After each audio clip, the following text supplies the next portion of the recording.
ಒಂದು ದಿವಸ ಬರ್ತಾ ಇರ್ತಕ್ಕಂತಹ ಸಂದರ್ಭ ವರುಷ ಕಳೆದು ಹೋಗಿದೆ. ದಿನ 1 2 3 4 ತರದಲ್ಲಿ ಕಳೆಯಿದಾಗ ಮಾಸ, ಮಾಸ 1 2 3 4 ತರ ಕಳೆಯಿದಾಗ ಮಾಸ, ಮಾಸ 1 2 3 4 ತರ ಕಳೆಯಿದಾಗ ವರುಷ.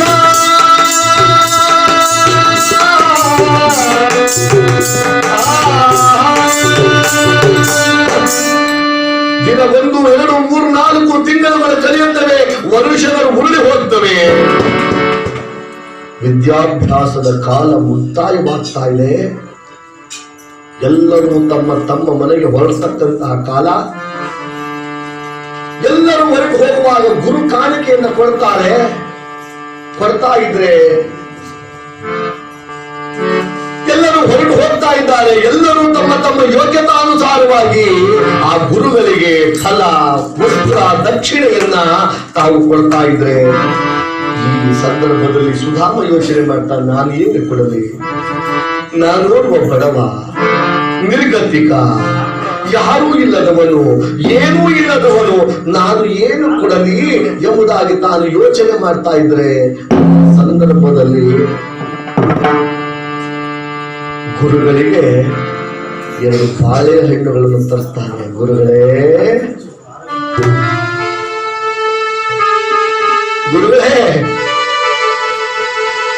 ಏನು ನೀಡಲಿ ನಾನು ನಿಮಗೆ? ಏನು ಕೊಡಲಿ ಗುರುಗಳೇ? ನಾನು ನಿಮಗೆ ಏನು ಕೊಟ್ಟು ನಿಮ್ಮನ್ನ ಸಂತೃಪ್ತಿ ಪಡಿಸೋದಕ್ಕೆ ನನಗೆ ಸಾಧ್ಯ ಆಗ್ತದೆ ಗುರುಗಳೇ? ಸಾಧ್ಯವೇ ಇಲ್ಲ. ನೀವು ಪ್ರಪಂಚದಲ್ಲಿ ಶಾಶ್ವತವಾಗಿ ಯಾರೂ ಕದಿಯಲು ಸಾಧ್ಯವೇ ಆಗದೆ ಇರತಕ್ಕಂತಹ ಒಂದು ವಿದ್ಯೆಯನ್ನು ಕೊಟ್ಟಿದ್ದೀರಿ ಸ್ವಾಮಿ. ನಾನು ನಿಮಗೆ ಏನು ಕೊಟ್ಟು ಸಂತೃಪ್ತಿಯನ್ನು ಪಡಿಸಲಿ ಸ್ವಾಮಿ ಎಂಬುದಾಗಿ ತಾನು ಆ ಬಾಳೆಹಣ್ಣನ್ನು ಕೊಟ್ಟರೆ ಗುರುಗಳೇ ಹೇಳ್ತಾರೆ, ತಮ್ಮ ಸುಧಾಮ, ಇರೋ ಬೇಲಿಯಲ್ಲಿ ಹರಡಿರ್ತಕ್ಕಂತಹ ಹೂವು ತನ್ನ ಸುಗಂಧದಿಂದ ದಾರಿಯಲ್ಲಿ ಹೋಗಿ ಬರುವವರನ್ನ ತನ್ನ ಸುವಾಸನೆಯಿಂದ ತನ್ನೆಡೆಗೆ ಸೆಳೆದುಕೊಳ್ಳುವಂತೆ ನೀನು ಕಲಿತಿರಬಹುದಾದಂತ ಈ ವಿದ್ಯೆಯಿಂದ ಪ್ರಪಂಚದ ಎಲ್ಲರಿಗೂ ಸಹ ಮಾರ್ಗದರ್ಶಕನಾಗಿ ನಿನ್ನೆಡೆಗೆ ಬರುವಂತೆ ಮಾಡಿಕೊ ಹೋಗು ಎಂಬುದಾಗಿ ತಾವು ಆಶೀರ್ವಾದ ಮಾಡ್ತಾರೆ. ಇಲ್ಲಿ ಶ್ರೀಕೃಷ್ಣ ಪರಮಾತ್ಮ ಬರ್ತಾನೆ. ಅರಮನೆಯಿಂದ ಮುತ್ತು ರತ್ನ ಸುವರ್ಣಗಳನ್ನು ತರ್ತಾನೆ. ತಂದು ಹರಿವಾಣದಲ್ಲಿ ಹಣ್ಣು ವಸ್ತ್ರಗಳನ್ನಿಟ್ಟು ಆ ಗುರುಗಳಿಗೆ ನಮಸ್ಕಾರ ಮಾಡ್ತಾನೆ. ನಮಸ್ಕಾರ ಮಾಡಿ ನೀನು ಕೊಟ್ಟು ಹೊರಟು ಹೋಗುವಾಗ ಸುಧಾಮ ಯೋಚನೆ ಮಾಡ್ತಾನೆ, ನಾನು ಇಷ್ಟೆಲ್ಲ ಸೇವೆ ಮಾಡಿದ್ದೇನೆ ಕೃಷ್ಣ ಪರಮಾತ್ಮನಿಗೆ.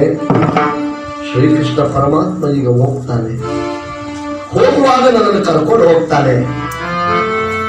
ಸುಧಾಮ ಬಾರೋ, ನಾನು ನೀನು ಈ ಗುರುಕುಲದಲ್ಲಿ ಜೊತೆಲೇ ಇದ್ದೇವೆ, ಭಾರಿ ಸ್ನೇಹಿತರು, ಬಾರಪ್ಪ ಅಂತ ನನ್ನನ್ನು ಕರ್ಕೊಂಡು ಹೋಗ್ಬೋದು ಆ ಸ್ವಾಮಿ ಹೇಳಿ ತಾನು ಯೋಚನೆ ಮಾಡ್ತಾ ಇದ್ರೆ, ಶ್ರೀಕೃಷ್ಣ ಪರಮಾತ್ಮ ರಥದ ಬಳಿ ಬರ್ತಾರೆ.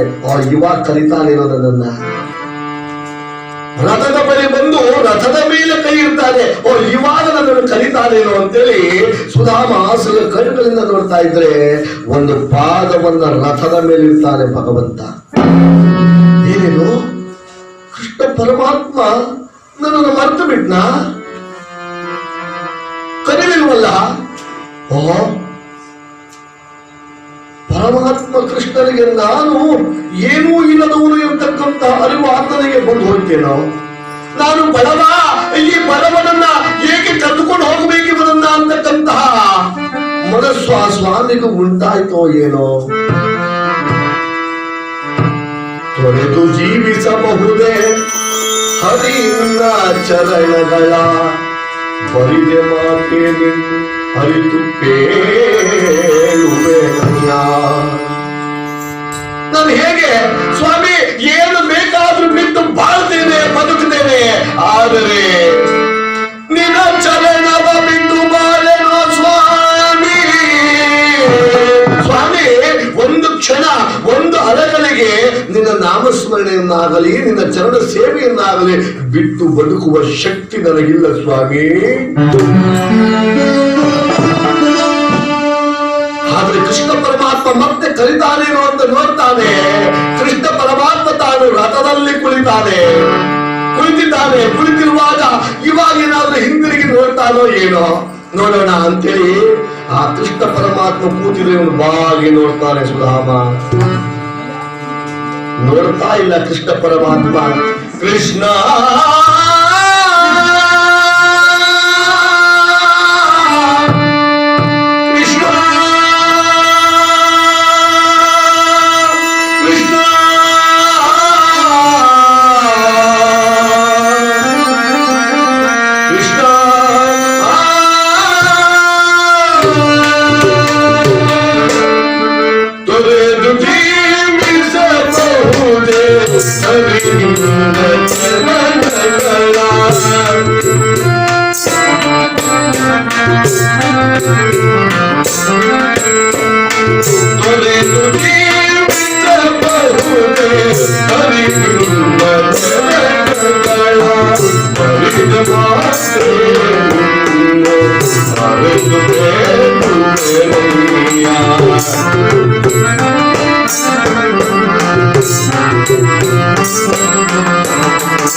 ಪರಮಾತ್ಮನನ್ನೇ ನೋಡ್ತಾನೆ.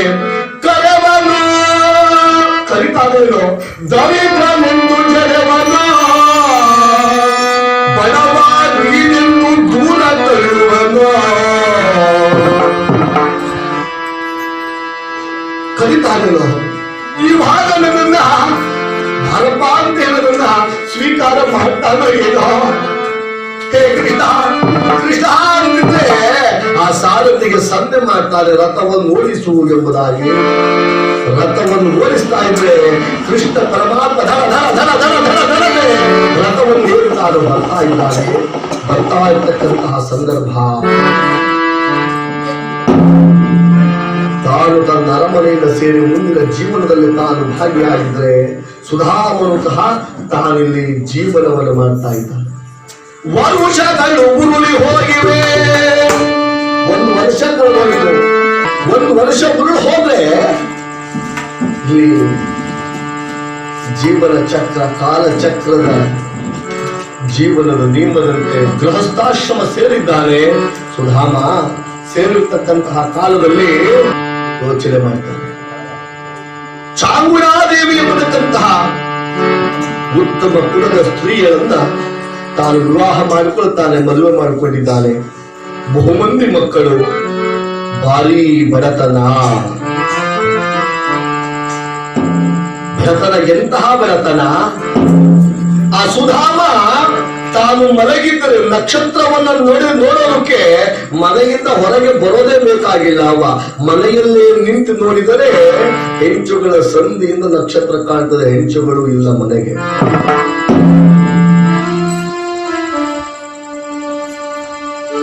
ತಿಂಗಳಿಗೆ 2 ಏಕಾದಶಿ ಉಪವಾಸವಾದ್ರೆ ಇವರಿಗೆ ಪ್ರತಿನಿತ್ಯವೂ ಏಕಾದಶಿ ಉಪವಾಸ. ಅಷ್ಟು ಕಿತ್ತು ತಿನ್ನುವ ಬಡತನ. ಸುಮತಿ ಯಾವ ಚಾಮುಂಡಾದೇವಿ ಹೇಳ್ತಾಳೆ, ಸ್ವಾಮಿ ಏನು ಚಾಂಗುಣ, ನನಗೇನೂ ಬೇಕಾಗಿಲ್ಲ ಕಣ್ರಿ. ಏನು ಬೇಕೆ ಮತ್ತೆ? ಏನು ಬೇಕು ಎಂಬುದಾಗಿ ಕೇಳ್ತಾ ಇದ್ರೆ ಅವಾಗ ಸ್ವಾಮಿ ನನಗೆ ಒಡವೆ ವಸ್ತುಗಳು ಬೇಡ ಕಾಣಿ, ಮತ್ತೇನು ಬೇಕು ನನಗೆ? ಸ್ವಾಮಿ ಹೆಣ್ಣು ಮಕ್ಕಳಿಗೆ ಮಾನವೇ ಆಭರಣ.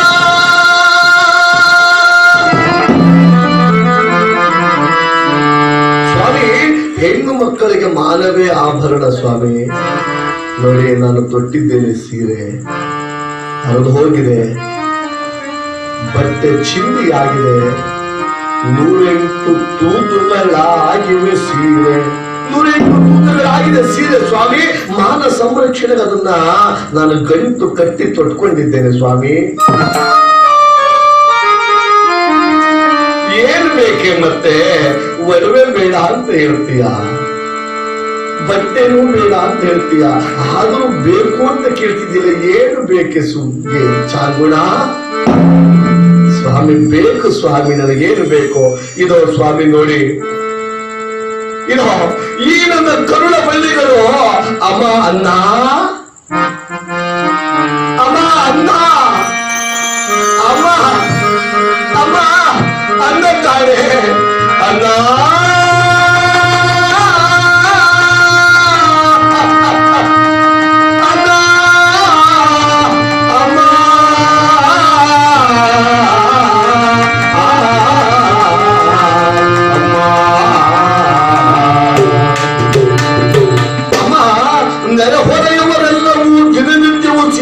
ಭಕ್ಷ್ಯ ಭೋಜನಗಳನ್ನು ಮಾಡಿ ಊಟ ಮಾಡ್ತಾರೆ. ನೀವು ದಿನನಿತ್ಯವೂ ನನಗೆ ಅದೇ ಗಂಜಿಯನ್ನು ಉಣಿಸ್ತೀಯಲ್ಲಮ್ಮ. ಅನ್ನ ನೀಡೆ ಅಮ್ಮ, ಅನ್ನ ಉಣಿಸಮ್ಮ, ಅನ್ನ ಅನ್ನ ಅಂತ ಅನ್ನವನ್ನು ಕೇಳ್ತಾರೆ. ಸ್ವಾಮಿ ಏನು ಮಾಡೋದು, ಏನು ಮಾಡೋದು ಚಾಂಗುಣ? ಹಣೆಯೋ ಮರದಿ ಹವಿದಿ ಬರಹವನು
ಅಭಿಮಾನ ಪ್ರೇಮದಲ್ಲಿ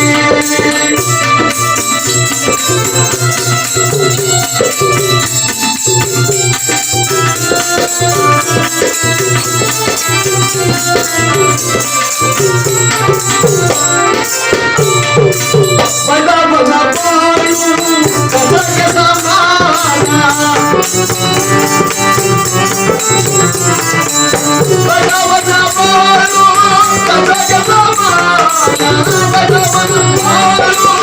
ಕಸಕ್ಕೆ ಸಮಾನ ಬಡ ಬಡ ಬಾಳು ಕಸಕ್ಕೆ ಸಮಾನ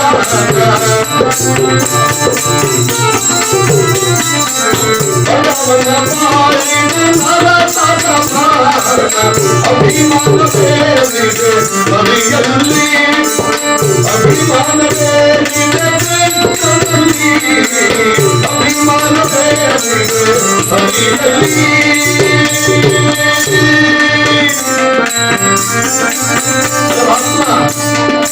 ನನ್ನ ಈ ಬಡತನವನ್ನು ಬಿಡಿಸ್ತಕ್ಕಂತಹ ಒಂದು ಬಡಗ ಕೃಷ್ಣ ಸ್ನೇಹಿತರು ನೆರೆಹೊರೆಯವರು ನೆಂಟರು ಯಾರು ಇಲ್ಲದರು ಸ್ವಾಮಿ.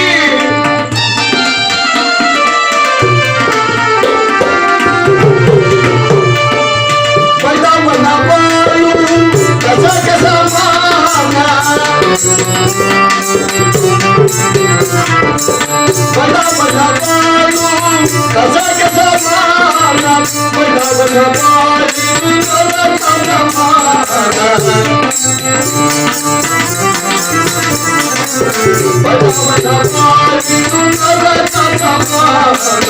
ಅಭಿಮಾನ ಬೇರಿದೆ ಬರಿಯಲ್ಲಿ ಅಭಿಮಾನ ಬೇರಿದೆ ಹರಿಯಲ್ಲಿ ಅಭಿಮಾನ ಬೇರಿದೆ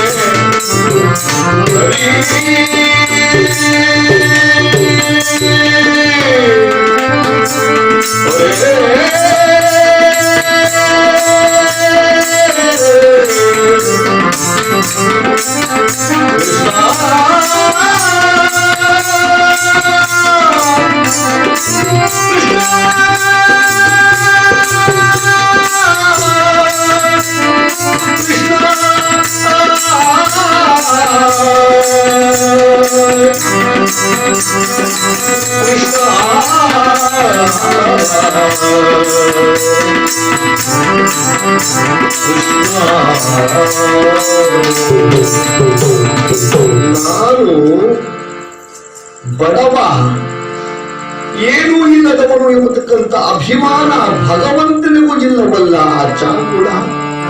ಯಾರ ಬಳಿ ಬೇಡಲಿ, ನಾನು ಯಾರ ಬಳಿ ಕೇಳಲಿ, ಈ ನನ್ನ ಮಕ್ಕಳನ್ನ ಯಾವ ರೀತಿಯಾಗಿ ಸಾಕಲಿ ಎಂಬುದಾಗಿ ತಾನು ಕಣ್ಣೀರನ್ನು ಸುರಿಸ್ತಾ ಇದ್ರೆ ಆ ಸುಮತಿ ಯಾವ ಚಾಂಗುಣಾದೇವಿ ಹೇಳ್ತಾಳೆ, ಸ್ವಾಮಿ ಒಂದು ಮಾತು ಕೇಳಲ್ಲ ಸ್ವಾಮಿ. ಏನು ಚಾಂಗುಣ? ಶ್ರೀಕೃಷ್ಣ ಪರಮಾತ್ಮ ನಿಮಗೆ ಸಖನಂತೆ.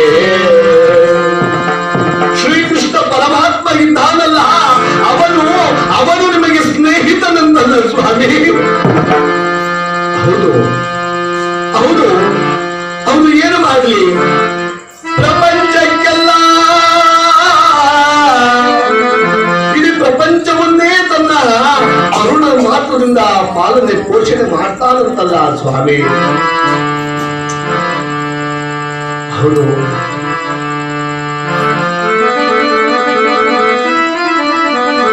ಹದಿನಾಲ್ಕು ಲೋಕಗಳಿಗೆ ರಾಜ ಕೃಷ್ಣ ಪರಮಾತ್ಮ ಪಾಂಡವರ ಮನೆಯ ದೂತ. ಕೃಷ್ಣ ಪರಮಾತ್ಮ 14 ಲೋಕಗಳನ್ನ ಕಾಯ್ತಾನಂತೆ ಸ್ವಾಮಿ. ನಮ್ಮನ್ನು ನಿಮ್ಮನ್ನ ಕಾಪಾಡೋದಿಲ್ವೇನ್ರಿ? ಕಾಪಾಡೋದಿಲ್ವ ಸ್ವಾಮಿ? ಖಂಡಿತವಾಗ್ಲೂ ಕಾಪಾಡ್ತಾನೆ ಆ ಪರಮಾತ್ಮ. ಶ್ರೀಕೃಷ್ಣ ಪರಮಾತ್ಮ ಕಾಪಾಡ್ತಾನೆ.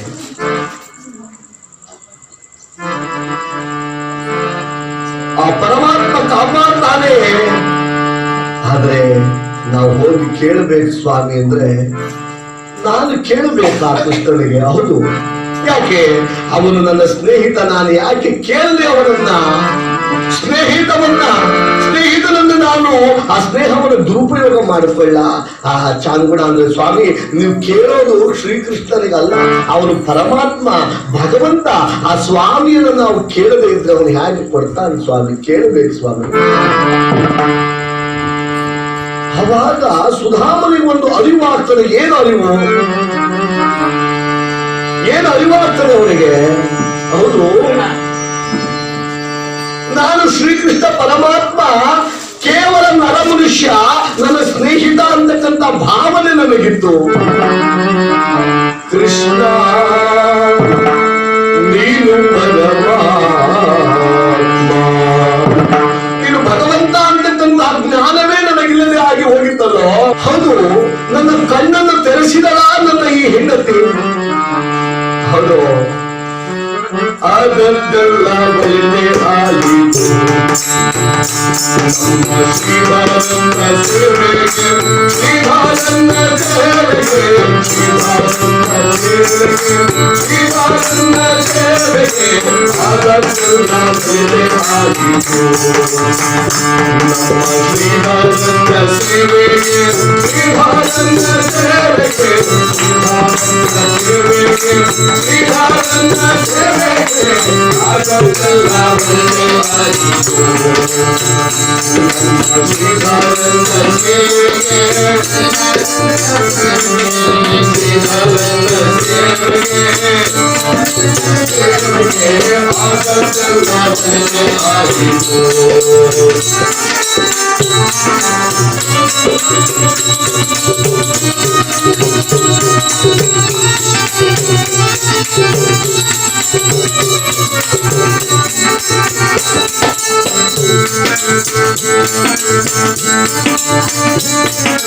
ತುಳಸಿ ಮಾಲೆ ಹಾಕುವುದಕ್ಕೆ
ಕಥಾಭಾಗ ಎಂಥ ನೀತಿ ಹೇಳ್ತದೆ.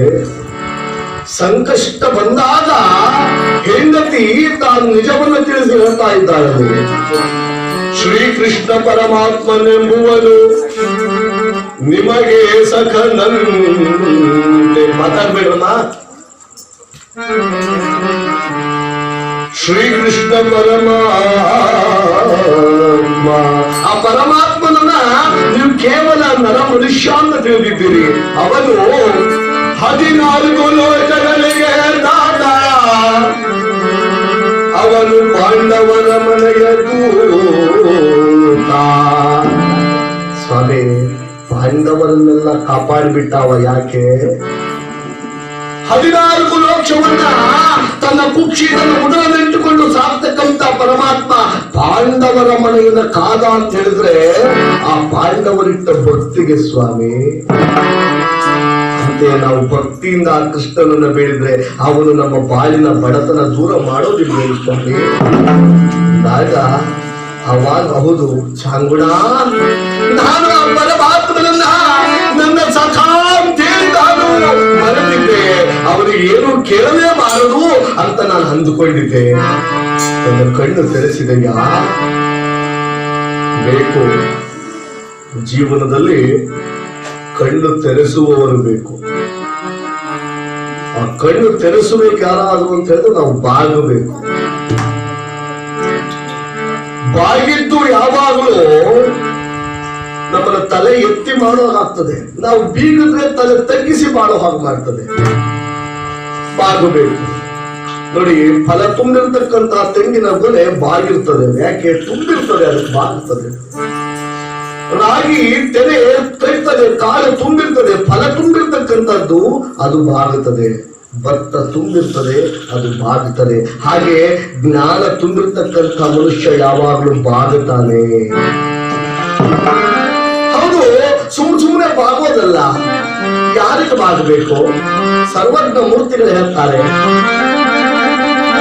ಗುರುಗಳಿಗೆ, ಹಿರಿಯರಿಗೆ, ಗುರುಗಳಿಗೆ ಹಿರಿಯರಿಗೆ ಶಿರವಾಗಿ ನಮಿಸಿದರೆ ನರ ಸುರವೊಲಿದು ಸಿರಿ ಸುರಿದು ಕೈಲಾಸ ಕರತಲ ಮಲಕ ಸರ್ವಜ್ಞ.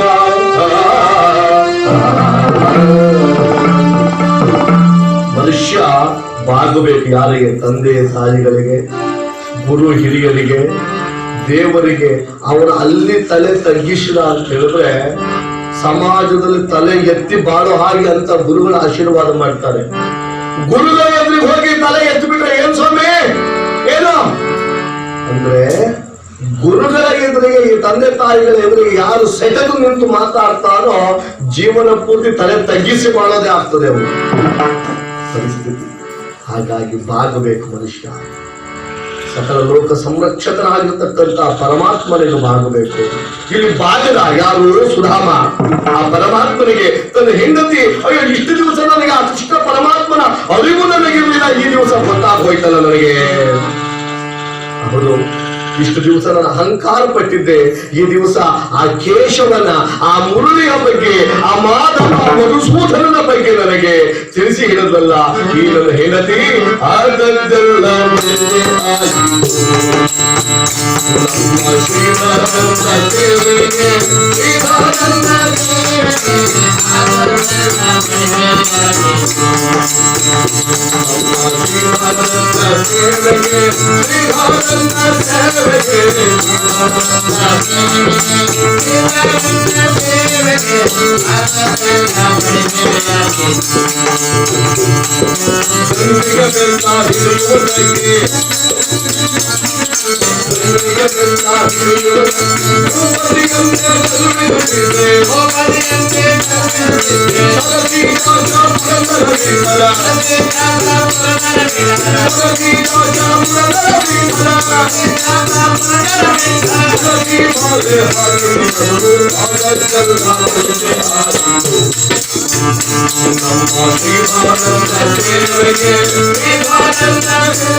ಲಕ್ಷ್ಮೀ ರಮಣ ಗೋವಿಂದ